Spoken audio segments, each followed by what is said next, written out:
दूर दराज इलाकों में आप कश्मीर की जितनी भी बॉर्डर एरियाज़ हैं, पाक आर्मी के साथ मिल के हमने, पाक एफसी के साथ मिल के हमने लंडी कोतल में इस तरह किए हैं। जब फ्लड आया था तो हमने सिंध में सेवन शरीफ में या दादू में वहाँ पे कैंप्स लगाए हैं। लोग डर रहे होते हैं, हालांकि इसमें ऐसी कोई बात नहीं होती है, उल्टा फ़ायदा होता है उसमें से। आपका कोलेस्ट्रॉल कंट्रोल रहता है, आपका बीपी कंट्रोल रहता है, आपका ब्लड एक फ्रेश हो जाता है, काफ़ी बीमारियों से आप बचते हैं। पिछले 9-10 साल से हम रमज़ान मेहरबान के नाम से ये हमारा अफ्तार दस्तरखान लगता है इस्लामाबाद में। G94 जो है पेशावर मोड़, आपने देखा होगा, सारी वहाँ पे लेबर रहती है। दूर दराज KPK से, पंजाब से लोग आए होते हैं मजदूरी के लिए। आपने हार्ड एरियाज़ में ज़्यादातर काम किया, थरपारकर में काम किया, आपने कश्मीर में काम किया, कुछ काम आपने किया बलूचिस्तान के ज़िला लोरा लाइन में। जी सर। वो क्या काम है? We have no overheads, like we have no office, we have no salaried persons, voluntarily कर रहे हैं। दूसरा लोग देखते हैं कि यार एक तो ये सारे यंगस्टर्स हैं, इनके साथ वॉल्टियर्स हैं, हज़ारों की तादाद में मेल्स फीमेल्स काम कर रहे होते हैं। लोग जब जा रहे होते हैं दस्तरखान पे तो अक्सर रुक के भी आते हैं हमारे पास, तो वो हमसे पूछते हैं आप कैसे ये सारा कुछ कर रहे हैं। दस्तरखान में अगर मैं बात करूं तो उसमें काफ़ी ज़्यादा यूथ आती है, इवन फीमेल्स बढ़ चढ़ के इसमें हिस्सा लेती हैं। और इवन हमारे साथ मुख्तलिफ मुस्लिम ममालिक के फ़ॉरेन कंट्रीज़ के वॉल्टियर्स भी आते हैं, इंटरनेशनल वॉल्टियर जो यहाँ पे पढ़ रहे होते हैं, तो वो भी आके हमारे दस्तरखान पे वॉल्टियर कर रहे होते हैं। पाकिस्तानी कौम के बारे में मुख्तलिफ लोगों के मुख्तलिफ राय है, हर एक का अपना पर्सपेक्टिव होता है। आपने लोगों से पैसे भी दिए, आपने लोगों से नेकी के काम भी करवाए जी। आपको कैसी लगी ये कौम?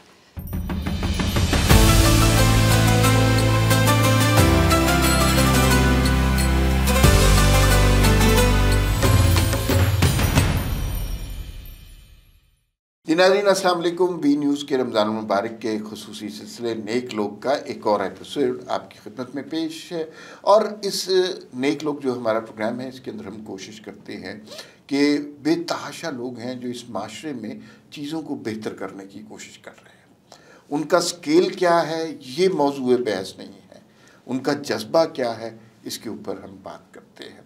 और आज भी हमारे साथ एक बड़े बाहौसला बाहिम्मत नौजवान मौजूद हैं, अतीक आफरीदी साहब। बहुत से काम करते हैं, इंसानों की खिदमत के लिए बहुत कुछ कर रहे हैं, तो इनका तारुफ और इनके कारनामों से वाकफियत हासिल करते हैं इन्हीं की ज़ुबानी। अतीक, आपका बहुत शुक्रिया, आप हमारे प्रोग्राम में तशरीफ़ लाए। Thank you sir. अच्छा, ये खिदमत खल्क का शौक़ कैसे पैदा हुआ? सर इसका अगर मैं बिल्कुल स्टार्ट से बताऊं तो 2005 में जो 8 अक्टूबर का एक ज़लज़ला आया था, हम बहुत छोटे थे, 6 और 7 क्लास में थे, तो हमने टीवी पे देखा कि जी बालाकोट में नुकसान हो गया, या विजुअल्स देख रहे थे कि लोग मलबे तले दबे हुए हैं, सख्त सर्दी थी उस टाइम। तो तब मेरे अंदर एक स्पार्क था कि मैं जब घर गया तो अपने गर्म कपड़े वगैरह या कंबल वगैरह कलेक्ट किए घर से, फैमिली से, जो अपनी क्लोज्ड वो हैं रिलेटिव्स हैं उनसे पैसे कलेक्ट किए। वो लोग आगे इमदाद भेज रहे थे, लेकिन ऐलानात हो रहे थे मस्जिदों में कि सर हमने इमदाद भेजनी है, तो भागा भागा घर से अम्मी से इधर उधर से पैसे पकड़ के तो वो उनको दिए कि वो आगे जाके इमदाद दे सकें। तो वो मेरे ख्याल में वहाँ से मेरे अंदर एक काइंडनेस का वो एक एलिमेंट जो मुझे नज़र आया। फिर कॉलेज गया, यूनिवर्सिटी गया, वहाँ पे ऑर्गेनाइजेशंस में डेफिनेटली काम किया, या ग्रेजुएशन के बाद काफ़ी ऑर्गेनाइजेशंस के साथ वॉलंटियरिंग की। तो ये स्पार्क थोड़ा ये कि होता गया एक फ्लेम की शक्ल में। 23 मार्च 2016 को एक्ट्स ऑफ काइंडनेस पाकिस्तान के एक्ट ऑफ काइंडनेस जो है वो आपकी अपनी ऑर्गेनाइजेशन। एग्जैक्टली, मैं फाउंडर हूँ इसका सर। तो 23 मार्च 2016 से हमने उसका बाकायदा आगाज़ किया फ्रॉम वॉल ऑफ काइंडनेस इन इस्लामाबाद, क्योंकि उसमें कोई फाइनेंसेस रिक्वायर्ड नहीं थी। हम सारा कुछ इसमें वॉलंटियरली कर रहे हैं, डिफरेंट प्रोजेक्ट्स पे हम काम कर रहे हैं। इसमें हम फ्री मेडिकल कैंप्स करते हैं, ब्लड डोनेशन कैंप्स करते हैं, अफ्तार दस्तरखान करते हैं, वाटर पंप्स लगाते हैं, या जितनी भी आप रैंडम एक्ट ऑफ काइंडनेस कह लें, छोटे से छोटा या बड़े से बड़ा, तो इसमें हम कर रहे होते हैं। अच्छा, इसके लिए फंड्स कहाँ से आते हैं? सर ये टोटली हम वॉलंटरली बेसिस पे कर रहे हैं, और अपने फ्रेंड सर्कल से, अपने क्लोज्ड फ्रेंड से या फ्रेंड्स ऑफ फ्रेंड से। हमने स्टार्ट किए सिर्फ 3 लोगों से, और अब अल्हम्दुलिल्लाह हम 10,000 से रजिस्टर्ड वॉलंटियर्स हैं, 10,000 से ज़्यादा। 10,000 लोग आपके साथ एग्जैक्टली हमारे साथ होके गुजरे हैं, या मतलब ओवरऑल रजिस्टर्ड हो चुके हैं हमारे साथ across the country, like in multiple cities. तो ये एक चेन सी है, तो हम अपने फ्रेंड से फिर अब इवन इसमें मेरे जो वो थे अपने बैचमेट्स थे या मेरे जूनियर्स थे, मेरे सीनियर्स, इवन सर मेरे टीचर्स देख रहे होते हैं, वो खुश भी होते हैं, वो भी इसमें कंट्रीब्यूट कर रहे होते हैं। तो इसी तरह हम ये सारा कुछ लेके चल रहे हैं। भाई ये तो बहुत अच्छे काम है, इसमें से हर एक के ऊपर बात करते हैं। सबसे पहले ये बताइए कि फ्री मेडिकल कैंप्स जो हैं आपने कहाँ कहाँ लगाए हैं, उसमें क्या सहूलियात लोगों को देते हैं? सर हमने अभी तक 133 फ्री मेडिकल कैंप्स लगाए हैं, जिसमें हम 90,000 से ज़्यादा मरीज़ों का इलाज करते हैं with free medicine, free laboratory test जिसमें शुगर का, हेपेटाइटिस बी और सी के टेस्ट होते हैं, फ्री मेडिकल चेकअप, उसमें फिजियोथेरेपी हो गई, जनरल मेडिकल चेकअप और इस तरह बाकी सारे चीज़ें होती हैं। और ये हम दूर दराज इलाकों में, आप कश्मीर की जितनी भी बॉर्डर एरियाज़ हैं, पाक आर्मी के साथ मिल के हमने, पाक एफसी के साथ मिल के हमने लंडी कोतल में इस तरह किए हैं। जब फ्लड आया था तो हमने सिंध में सेवन शरीफ में या दादू में वहाँ पे कैंप्स लगाए हैं। चारसद्दा, नौशहरा या के अपर जो एरियाज़ हैं, कलाम हो गया, अतरोड़ हो गया, चित्राल हो गया, गिलगित हो गया, यहाँ तक हमने कैंप्स लगाए हैं। वाह, अच्छा। ब्लड डोनेशन बहुत मुश्किल मरहला है, एग्जैक्टली। ज़रूरत, हमारे मिथ्स भी बहुत हैं उसके हवाले से, लोग खौफज़दा भी होते हैं। हालांकि ये बड़ी हेल्दी चीज़ है, अगर आप डोनेट करें तो आपको लोगों को कन्विंस भी करना पड़ता होगा, फिर ज़रूरतमंद तक ब्लड पहुंचाना भी होता होगा। ये कैसे सिलसिला चल रहा है? एग्जैक्टली सर, ब्लड डोनेशन एक तो हम तेलेसीमिया के बच्चों के लिए कर रहे हैं। एक रजिस्टर्ड तेलेसीमिया का सेंटर है जमीला सुल्ताना फाउंडेशन के नाम से, हम उनके साथ काम करते हैं। उनके साथ 1000 से ज़्यादा रजिस्टर्ड बच्चा है जिनको डेली की बुनियाद पर ट्रांसफ्यूजन होती है। तो एक तो हम उनके लिए कैंप्स कर रहे होते हैं डिफरेंट यूनिवर्सिटीज़ में, डिफरेंट इवेंट्स पे, पार्क्स में या इवन मार्केट्स में, इस तरह वो करके तो ब्लड डोनेशन के लिए कलेक्ट कर रहे होते हैं। दूसरा जो इमरजेंसी रिक्वेस्ट आती है, किसी का ऑपरेशन हो रहा है या खुदा न खासा एक्सीडेंट हो जाए, बम ब्लास्ट वगैरह हो जाए, उसके लिए हम वो कर रहे होते हैं, ब्लड डोनेट कर रहे होते हैं लोगों से। और दूसरे से आपने मिथ की बात की, वो डेफिनेटली सर एक बड़ा एक फैक्टर है इसमें, और ख़ासकर यूथ में लोग डर रहे होते हैं। हालांकि इसमें ऐसी कोई बात नहीं होती है, उल्टा फ़ायदा होता है उसमें से। आपका कोलेस्ट्रॉल कंट्रोल रहता है, आपका बीपी कंट्रोल रहता है, आपका ब्लड लाइक फ्रेश हो जाता है, काफ़ी बीमारियों से आप बचते हैं। तो इस चीज़ पे काफ़ी वर्क करने की ज़रूरत है। हमने खासकर यूथ को देखा है कि वो भी इन चीज़ों से डरते हैं। हालांकि हम उनको कहते हैं कि अगर आप ब्लड डोनेट नहीं कर सकते, आप एटलीस्ट अपनी ब्लड स्क्रीनिंग ज़रूर करवाएं, क्योंकि हम थैलेसीमिया अवेयरनेस पे भी काम कर रहे होते हैं। क्योंकि थैलेसीमिया माइनर जो होते हैं, अगर 2 थैलेसीमिया माइनर जिनके ख़ास कोई इलामात नहीं होते, लेकिन अगर 2 थैलेसीमिया माइनर्स की शादी होती है आपस में, तो उनके बच्चे थैलेसीमिया मेजर होते हैं जिसका कोई इलाज नहीं है, या इलाज अगर है तो वो 50 लाख से शुरू होकर करोड़ों में उसका इलाज है, या पाकिस्तान में समटाइम्स होता भी नहीं है, या फिर उसको पूरी ज़िंदगी उसकी ब्लड ट्रांसफ्यूजन चलेगी। तो इस पर काफ़ी सर ज़्यादा वर्क करने की ज़रूरत है यूथ में। अच्छा, कितने लोगों को अब तक ब्लड पहुंचा सके?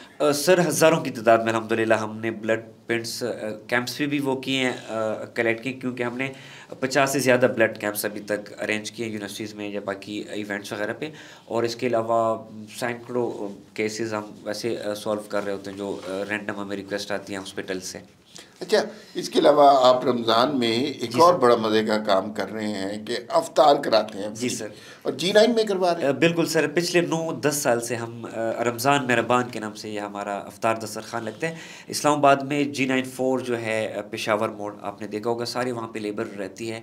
दूर दराज KPK से, पंजाब से लोग आए होते हैं मजदूरी के लिए। उनके पास कोई प्रॉपर शेल्टर नहीं है, उनके पास कोई सस्टेनेबल सोर्स ऑफ इनकम नहीं है। Sometimes they don't get work for like 3 to 4 days। तो उनके लिए बड़ी एक गनीमत हो जाती है कि उनको एक प्रॉपर अफ्तार मिलता है, क्योंकि अफ्तार में हम उनको प्रॉपर खाना सर्व करते हैं। इसमें चिकन कौरमा होता है समटाइम्स, या बिरयानी होती है। इसके अलावा मीठा, उसको जर्दा हलवा या प्रॉपर फ्रूट्स, पकौड़े, शरबत, प्रॉपर एक अच्छी तरीके से हम उनको अफ्तार सर्व कर रहे होते हैं। और इसमें इस्लामाबाद में हम कर रहे हैं। इसके अलावा पॉलीक्लिनिक हॉस्पिटल में हम एक दस्तरखान रन कर रहे हैं। इसके अलावा एक मदरसा है, एक ऑर्फनेज है, और इंशाल्लाह हम कोशिश कर रहे हैं कि थर से हमें एक रिक्वेस्ट है, थर पारकर सिंध में, वहाँ पे एक मदरसे में रिक्वायरमेंट है, तो वहाँ भी इंशाल्लाह हम शुरू करेंगे। ठीक है। आपने हार्ड एरियाज़ में ज़्यादातर काम किया, थर पारकर में काम किया, आपने कश्मीर में काम किया, कुछ काम आपने किया बलूचिस्तान के ज़िला लोरालाई में। जी सर। वो क्या काम है? सर लोरालाई से हमारे दोस्त ही हैं जो कि हमारी ब्लड डोनर हॉटलाइन को लीड करते हैं, वो वहीं से हैं। जब फ्लड आया था या कोविड आया था, तो क्योंकि सर एक तो बहुत ज़्यादा फार फ्लंग एरिया है लोरालाई, दूसरा फिर हम सुनते भी हैं और हमने देखी भी हैं खुद के, बहुत ज़्यादा बैकवर्ड एरिया लोरालाई। वहाँ पे उस तरह से कोई ज़राए नहीं होते लोगों के पास, तो कोविड के दौर में लोगों को काफ़ी मुश्किलात का सामना करना पड़ा। तो वहाँ पे हमने राशन का एक तो किया कोविड में, क्योंकि और कुछ उस तरह से हो नहीं सकता था। डेफ़िनेटली अवेयरनेस पे हमने काम किया। बाकी फ्लड जब आया था तो वहाँ पे काफ़ी ज़्यादा नुकसानात हुए, तो वहाँ पे दोबारा भी हमने राशन भी किया। वहाँ पे हमने टेंट्स वगैरह लोगों को प्रोवाइड किया, घरों में जा जा के कोविड के दौरान ख़ासकर, क्योंकि उस तरह से मूवमेंट नहीं थी। तो हमारे वॉलंटियर्स ने घर घर जाके लाइक लोगों को वहाँ पे एक तो अवेयरनेस भी दी और वहाँ पे उनको इमदाद भी पहुँचाई। अच्छा, मुझे ये बताइए कि ज़ाहिर है दोस्तों से पैसे लेते हैं, जी सर। मुखय्यर हज़रात से पैसे लेते हैं, खुद कंट्रीब्यूट करते हैं। जी सर। लोगों से पैसा लेना मुश्किल काम है ना, बिल्कुल। और लोगों को ट्रस्ट इश्यूज बड़े होते हैं एग्जैक्टली। कि भाई ये पैसा हमारा सही लग रहा है, ज़ाया कर रहे हैं, कोई फ्रॉड भी होते होंगे। डेफिनेटली। तो वो एक्सपीरियंस कैसा रहा? सर एक तो जैसे मैंने पहली बात की कि we have no overheads, like we have no office, we have no salaried persons, voluntarily लिख कर। दूसरा लोग देखते हैं कि यार एक तो ये सारे यंगस्टर्स हैं, इनके साथ वॉलंटियर्स हैं, हज़ारों की तादाद में मेल्स फीमेल्स काम कर रहे होते हैं। लोग जब जा रहे होते हैं दस्तरखान पे तो अक्सर रुक के भी आते हैं हमारे पास, तो वो हमसे पूछते हैं आप कैसे ये सारा कुछ कर रहे हैं। जब एक्सप्लेन करते हैं पहले तो वो खुश होते हैं, अप्रिशिएट करते हैं, उसके बाद वो हमें हेल्प भी करते हैं। दूसरा डेफ़िनेटली हम वॉलंटरीली काम कर रहे हैं, लेकिन हम एक रजिस्टर्ड ट्रस्ट हैं, हमारा अपना ऑफिशियल बैंक अकाउंट है, तो उसमें हम जितने भी फंड्स हमारे रहते हैं, हालांकि हमारे फ्रेंड सर्कल से होता है, अपने क्लोज फ्रेंड से होता है, या समटाइम्स बहुत कम ही रैंडम लोग कर लेते हैं, लेकिन स्टिल हमने इस चीज़ को एक ट्रांसपेरेंट रखा हुआ है। और मेरे ख्याल में ट्रस्ट करने का सबसे बड़ा जो एलिमेंट है, लोग कर रहे होते हैं कि एक तो हमारे ओवरहेड्स नहीं है इसमें, हमारे ऑफिस एक्सपेंसेस वगैरह नहीं है, और दूसरा ये लोग हैं कि वो यंगस्टर्स हैं, वो कह रहे देख रहे हैं अपनी मदद आपके तहत खुद से एक इनिशिएटिव लेके वो कर रहे हैं, तो ये इसका हमें काफ़ी एज है। अच्छा, आपकी ऑर्गेनाइजेशन का ज़्यादातर फोकस नौजवानों पे, जी दो सर। तरह के नौजवानों के बारे में व्यूज़ हैं। एक लोग तो हम ज़रा बड़ी उम्र के, पिछली जनरेशन के लोग हैं, वो तो नौजवान को समझते हैं कि यार ये मिलेनियल। कोई काम नहीं कर रहे, फारिग लोग हैं। जी। तो आपने तो फोकस ही नौजवानों पे किया, तो एग्जैक्टली। आपको कैसा रिस्पॉन्स मिला? सर रिस्पॉन्स अल्हम्दुलिल्लाह अच्छा है, लेकिन हम इसके लिए काफ़ी मेहनत भी कर रहे होते हैं। डिफरेंट हम एक्टिविटीज़ कर रहे हैं, जैसे हमारे ऑर्फन्स फेस्टिवल्स होते हैं, ऑर्फन्स कार्निवल हम कराते हैं काइंड फेस्ट के नाम से। तो उसमें खासकर हम यूथ को टारगेट कर रहे होते हैं, क्योंकि उसमें हम डिफरेंट ऑर्फनेजेस के बच्चे लाते हैं। पीएनसीए में हमारा मोस्टली वो इवेंट होता है नवंबर में, वर्ल्ड काइंडनेस डे पे। तो उसमें हम उन यूनिवर्सिटी के बच्चों को टारगेट करते हैं, क्योंकि उसमें हम एक टिकट रखते हैं नॉमिनल सा, कि हम अपने एक्सपेंसेस कवर करें और उन बच्चों को तफरी इस तरह फराम करें। तो उसमें हमारे साथ काफ़ी ज़्यादा स्टूडेंट्स आते हैं। बाकी दस्तरखान में अगर मैं बात करूं तो उसमें काफ़ी ज़्यादा यूथ आती है, इवन फीमेल्स बढ़ चढ़ के इसमें हिस्सा लेती हैं। और इवन हमारे साथ मुख्तलिफ मुस्लिम ममालिक के फ़ॉरेन कंट्रीज़ के वॉलंटियर्स भी आते हैं, इंटरनेशनल वॉलंटियर जो यहाँ पे पढ़ रहे होते हैं, तो वो भी आके हमारे दस्तरखान पे वॉलंटियर कर रहे होते हैं। अच्छा, तो खाना आप खुद तकसीम करते हैं वहाँ पे? एग्जैक्टली खुद अपने हाथों से देख के भी जो हमारे वॉलंटियर्स खड़े होते हैं वो डाल रहे होते हैं, शरबत पिलाना, रोटी देना, फ्रूट सर्व करना, सारा कुछ हम अपने हाथों से कर रहे होते हैं। अच्छा, कोई ऐसा मोमेंट जो आपके लिए बहुत प्राइड का हो, किसी ऐसे बच्चे का कमेंट, किसी अ, वालदा का, या किसी भूखे शख्स को आपने खाना, कोई मोमेंट जो आपके लिए बड़े फ़ख्र की बात?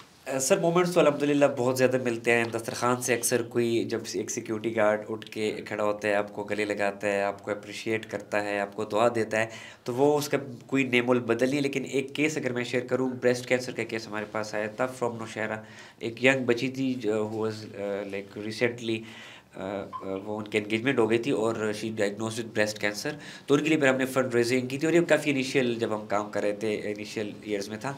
उनके लिए हमने फंड रेजिंग की, केमोथेरेपी, उनके रेडिएशन, उनके वो अल्हम्दुलिल्लाह शी गॉट रिकवर्ड। उनके बाद फिर माशाल्लाह। उनकी शादी हुई, शादी पे भी उन्होंने मुझे बुलाया, जो कि अनफॉर्चुनेटली मैं नहीं जा सका, लेकिन वो अभी भी मेरे साथ कॉन्टैक्ट में रहते हैं। और वो एक ऐसा केस है कि अल्हम्दुलिल्लाह सर हम कहते हैं कि जिसने एक इंसान की कीमत, जिसने एक इंसान की जान बचाई तो उसने पूरी लाइक इंसानियत को बचा लिया।